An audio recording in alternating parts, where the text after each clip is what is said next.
Olá, a você que me assiste, seja muito bem-vindo. Está no ar o seu companheiro de boas histórias.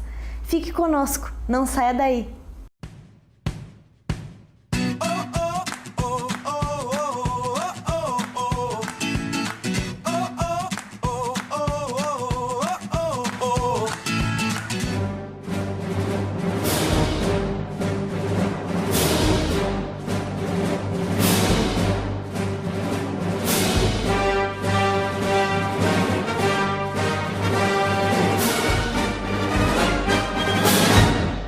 E no programa de hoje você confere a história de uma jovem designer que esbanja talento e criatividade por aí.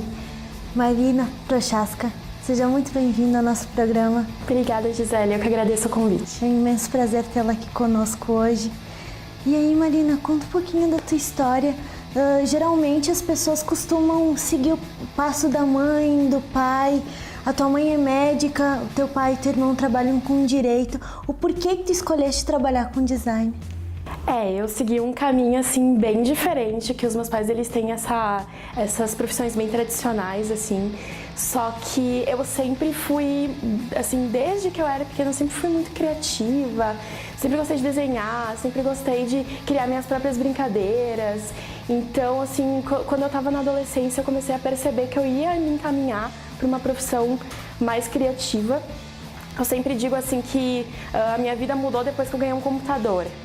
Porque quando eu comecei a entrar na internet de escada, assim, eu comecei a descobrir um mundo novo. E foi na internet que eu meio que descobri que eu queria ser designer, porque eu adorava site, eu adorava blogs.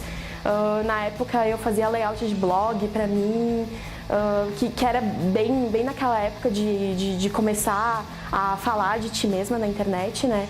E eu comecei a meio que desenhar minhas próprias coisas, fazer meus próprios designs, e aí que eu comecei a perceber que talvez eu queria ser designer.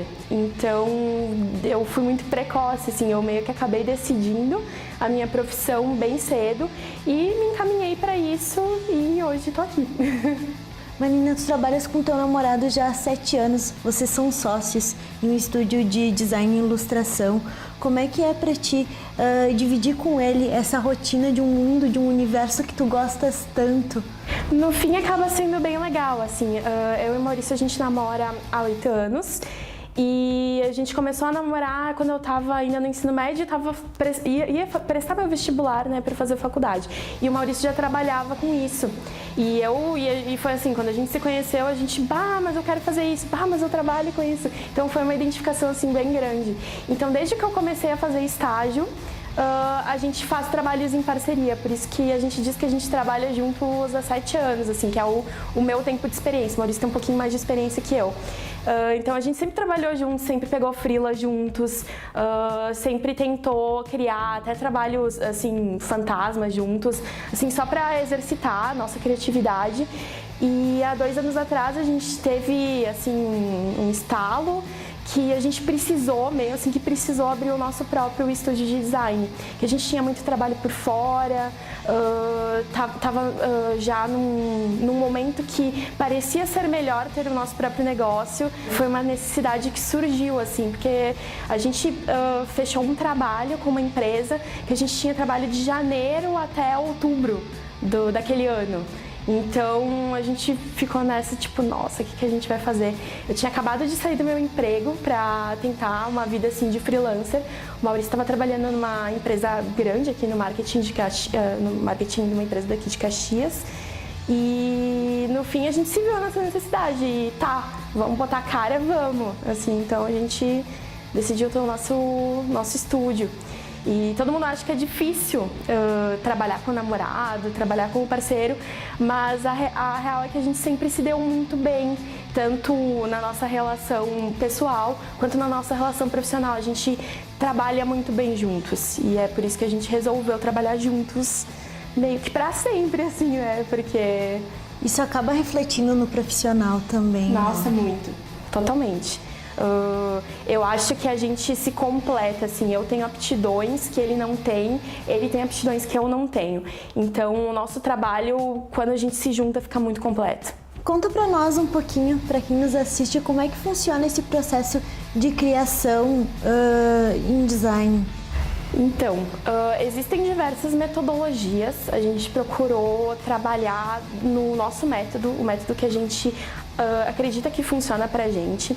Então, geralmente a gente faz uma reunião com o cliente, pega um briefing e a gente tem assim uma política aqui na Epic que hoje trabalhamos eu, o Maurício e mais uma menina, a Luísa, que trabalha com a gente. E a gente tem como se fosse uma política aqui dentro que todos os trabalhos vão ter, quanto mais cabeças criativas pensando, melhor. Então a gente estava acostumado a trabalhar em outros escritórios, em outras agências. Tu pega o trabalho e tu foca só tu nele e tu vai fazer aquele trabalho sozinho do começo ao fim. Aqui não, a gente gosta de fazer brainstorm, a gente gosta de pensar juntos, a gente gosta de discutir sobre o trabalho. Então quando a gente pega o briefing, geralmente os três pegam o trabalho juntos, pelo menos no começo, para depois alguém desenvolver em dupla ou alguém desenvolver sozinho, mas o pensamento vai ser sempre em grupo. Porque, né, é muito melhor ter mais cabeças criativas nesse trabalho do que uma só, né? Porque tu tem mais opiniões, mais conceitos a ser desenvolvidos. A gente pega esse briefing, começa a fazer os estudos, faz pesquisa, porque design, quando tu trabalha com design, tu tem que fazer muita pesquisa. Porque às vezes vai cair um trabalho pra ti, vai cair um projeto que tu nunca ouviu falar sobre o que aquela pessoa faz. E design é isso, design é multidisciplinar, a gente precisa aprender sobre muitas coisas para poder projetar, né? Então a gente está sempre muito nessa de pesquisar e depois gerar alternativas do que a gente vai mostrar para o cliente, apresentar e depois finalizar, dependendo do jeito que ele quer que seja finalizado. Se quer só o arquivo digital, se quer mandar para a gráfica, a gente faz todo o trabalho de orçar com a gráfica, dizer qual papel vai ficar melhor, enfim, escolher materiais e se certificar de que o projeto ele vai acabar e vai ficar 100%. Conta um pouquinho para quem nos assiste como é que é trabalhar com esse mercado aqui em Caxias do Sul. Olha, existem várias controvérsias, assim, tem muita gente que diz que aqui o mercado não é bom, mas eu tenho uma opinião completamente contrária, assim, eu acho que o mercado aqui é maravilhoso para trabalhar com design, tem muitas empresas precisando de trabalho de designer, a gente vê assim que o mercado está mudando muito, porque existiam muitas agências de propaganda e não existiam tantos escritórios de design mais focados em marca, ou mais focado até em ilustração, ou em outros trabalhos que são mais de design, né? A gente inclusive conseguiu abrir um mercado bem legal aqui em Caxias, que é o de design de superfície, que, assim, acredito que nós fomos os primeiros a começar a trabalhar com design de superfície têxtil, fazendo estampa, porque até então era um ramo que ninguém explorava e a gente conseguiu abrir esse nicho, assim, e tá super legal trabalhar com isso. A gente já fez alguns projetos, assim, que são de encher os olhos. Tu acabaste virando colunista em uma revista, fazendo palestras em faculdades. Como é que é pra ti ter esse reconhecimento no teu trabalho? Nossa, é tudo. Assim, eu fico muito emocionada, assim, porque eu sou uma pessoa relativamente jovem e eu fui convidada para fazer essa coluna. Eles me convidaram para falar sobre design e comunicação na revista deles, que é uma revista que vai sair, se eu não me engano, semestralmente. E também a gente anda fazendo muitas palestras, então é super gratificante pra gente, assim, porque a gente tem a oportunidade de falar um pouco sobre como foi a nossa trajetória, sobre como eu comecei, e tu vê que às vezes tu toca alguma pessoa, tipo, é sensacional. Uma vez uma menina, a gente abriu espaço para perguntas, assim, numa palestra, e ela levantou assim, e ela disse: eu não vou fazer nenhuma pergunta, mas eu queria falar uma coisa para vocês. Se hoje eu tô fazendo o curso de design é porque o trabalho de vocês me inspira muito. Então eu tava lá na frente, quase comecei a chorar, assim, porque foi muito emocionante. A gente ouve muito isso, assim, de estudantes e, nossa, pra mim isso é a coisa mais gratificante do mundo. É, tipo, tu tá tocando as pessoas de alguma forma com o teu trabalho, sabe? Tu tá inspirando elas de alguma forma. E eu nunca achei que isso fosse acontecer comigo, assim, sabe? É uma coisa que a gente não sonha, assim, sabe? Mas é muito legal. E quais são as suas melhores histórias nesse mundo aí do design? Ah, eu acho que eu tenho uma história bem engraçada, assim, que a gente faz esse trabalho de estamparia para uma estilista daqui de Caxias. E a primeira coleção que a gente fez para ela foi a primeira coleção estampada que ela fez na história da marca dela. E ela queria, assim, o tema da coleção era uma coisa assim, uma vibe meio surf, anos 60, 70, uma coisa meio Venice Beach, assim. Então a gente fez estampa de hula-hula, de hibisco, um monte de coisas. E aí ela veio com esse briefing assim de eu quero uma estampa de folha de maconha. E a gente ficou tipo, Gabi, será? Porque ela tem um público assim, uma parte do público dela vem muito do ateliê da mãe dela, que é um ateliê bem clássico aqui de Caxias, todo mundo conhece. E ela tem algumas clientes que têm mais idade, assim, tem muitos clientes jovens e clientes que têm mais idade. E ela, não, eu quero uma estampa de maconha, de folha de maconha. Daí a gente, tá, vamos ver, né? E a gente ficou, mas será que vai vender? Será que vai dar certo? E no fim, assim, foi a peça que esgotou. Assim, a gente via no Instagram as pessoas, assim, publicando fotos, assim, mulher de mais de 50 anos usando aquela camiseta, sabe? E ela, inclusive, foi reeditada na última coleção porque foi muito pedida. Assim, as pessoas gostam muito dessa estampa e mesmo ela sendo, assim, meio controversa, né? Mas foi bem legal. A gente achou muito engraçado que no fim deu tudo certo, assim. E que o público que a gente achava que não ia usar, tava usando. Foi muito engraçado. Outra história que eu posso contar é que a gente tem muito orgulho de dizer que nós somos um dos primeiros escritórios de design e ilustração daqui da região que foi publicado em livros. A gente teve trabalhos publicados em 3 livros, 2 de branding e identidade visual e um de pôsteres de filme alternativos.